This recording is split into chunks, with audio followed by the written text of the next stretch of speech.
Nigeria is located in tropics and receives a high amount of solar radiation throughout the year. Now, due to this, the country has a significant solar potential. According to a report by the International Renewable Energy Agency, Nigeria's renewable power generation capacity reached about 2,154 megawatts in 2021. Now, the question is, how much of these resources are being harnessed and transformed into wealth creation in Nigeria?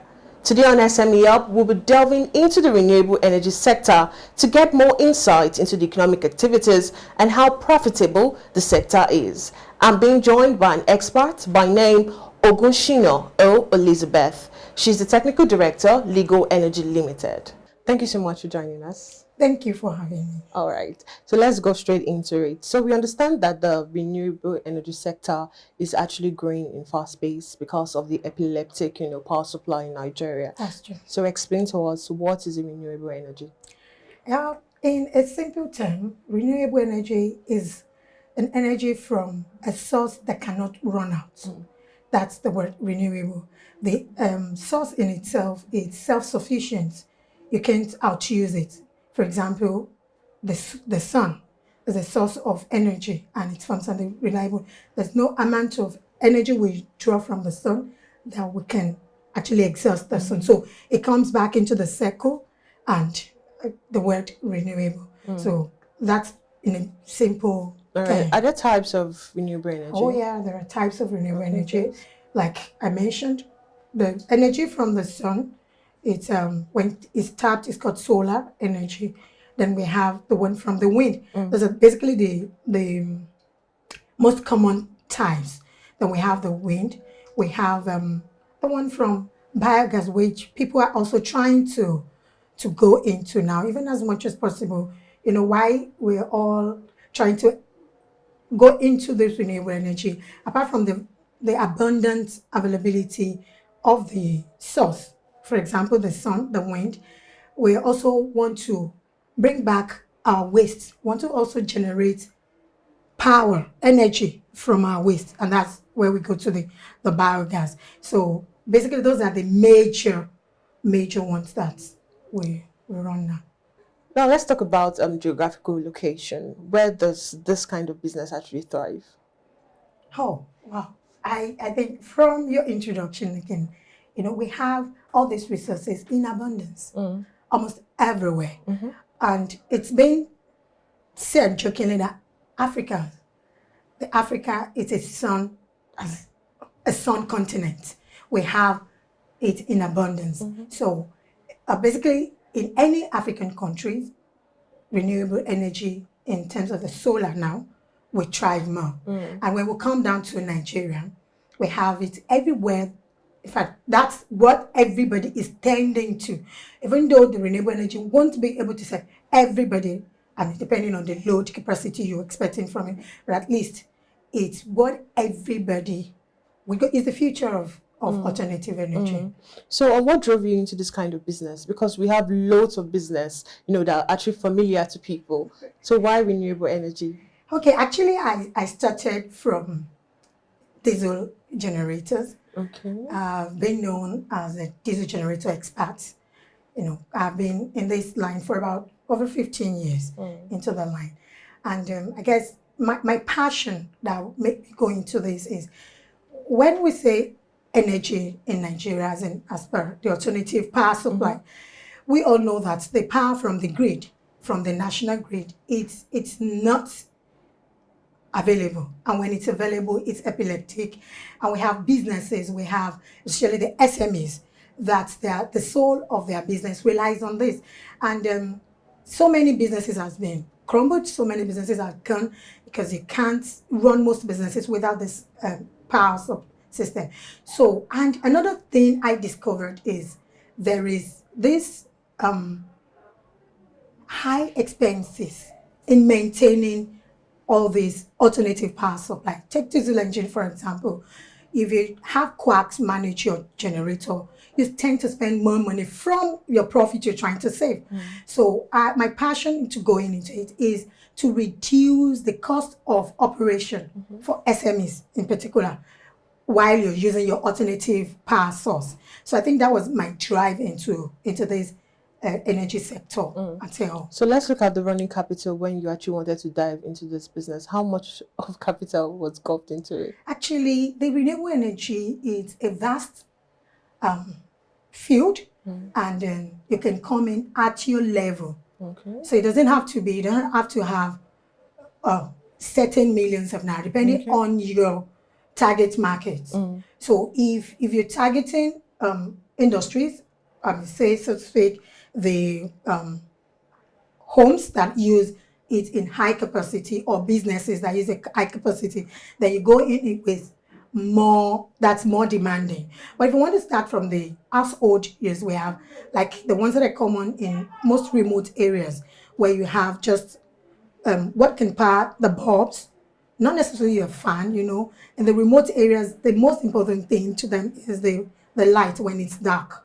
So, but by the day, you can store the energy while there's daylight. Then at night, when you, of course, know there's not going to be public power supply, so you can delve into, just turn on your, the smaller, it's just handy. So you can just turn into that. So if you want to go into that, if you want to start from that, you don't need so much capital per se. So the capital into going into it would depend on how your target market, let me just put it that way. So what are the challenges you've actually faced? Going into renewable, there are a lot of challenges. Mostly, most of these things are not produced here in Nigeria. Most of these the parts, the components we use, they're not produced in Nigeria. So in a way, makes the cost of acquiring them very high, because they are dollar rate dependent. So that's one. Then secondly, it's not a new technology, but we don't have so many people go into it as in terms of hands-on. We don't have so many people into it yet, as in when you want to take into projects and all of that. Then another challenge that I think is there is how sometimes, especially when you deal with the households, your clients don't tend to tell you the actual load, even if you're gone to do your load survey, because what the capacity of the renewable energy you're going to, the solar, for example, you're going to give household now depends on the load capacity in that house. So if a customer, for example, tells me I'm going to use just 2 fans, I'm going to use 1 fridge or freezer, and at the end of the day, you design the product, so to speak, now based on the Demands information that you were given, Yeah. and of course, there's the rate. There's a way we calculate so that you give an allowance of that. You will discover that this same customer suddenly might put on more fridge, more freezers, or so freezers and the rest. And at the end of the day, because that's a popular trend that you hear, that renewable energy is expensive but it does not last. It won't last if you don't follow the normal So how do you safety deal to with do. this particular kind of challenge? Okay, because it's expensive, like I said, so what we do is give an allowance of a certain percent. To say we give you your load capacity at 70%. Our calculation, whatever load you give me, should be your 100%. But when I'm giving you, I give you at 70% max. So in case you want to prevent, you just add in any little more load, the system will still be able to accommodate it without having so much problem. It won't backfire on the components and all that. So we understand that Nigeria is actually, a nation that does not enhance production, and most of your products you need to source them. So how do you source this product? Like I mentioned earlier, we don't produce any of these things here, so we have to import them. So, and because of the general problem we have at this moment about the dollar rate and everything, so it's been very difficult. It's one of the major challenges the business owners are facing, because the dollar naira rate is so unstable.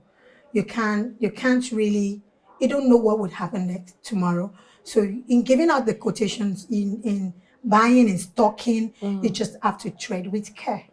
So that's the major challenge when it comes about this availability of this product here now, because everything had to be done in dollars. Yeah, you mentioned the problem of FX. So how do you cope with purchasing and importation of this product? How exactly do you go about it? Yeah, it's, this FX rate and the availability.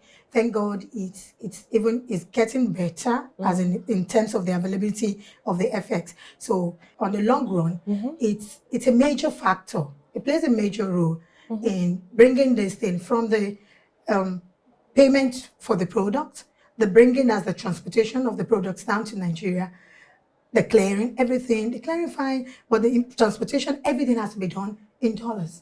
That's where we find ourselves presently. All right. So let's look at the retail side, because you mentioned something earlier that people have this perception that renewable energy is actually expensive, but then it doesn't last. So how do you do with the retail end of the side? Okay, you sell the renewables to those that actually know it. It's a common knowledge that renewable energy for acquiring the first time purchase is expensive, but on the long run, you're tending to zero payments. So if you spend the money now, over a few number of years, that particular utility will become like a free to you. You don't pay anything to own it. And thanks to technology improvements, we are having more products that can actually last once you keep to the rules and regulations of its installation, so it can actually last for a while. So on the long run, it's like paying your utility bills ahead, and on the long run, it's going to be free. So with only those that actually value it and that will invest, then we have some other companies coming up with easy way to own it, like pay, you get it, you call on them, they come to install, you pay a certain percentage, then you pay the rest in bits over time. So pay to own. So there are other people, as it's becoming more popular, there are other facilities, there are other ways of making it a bit easier for the clients, for the retail end now, so that we can have more people use it and pay in bits.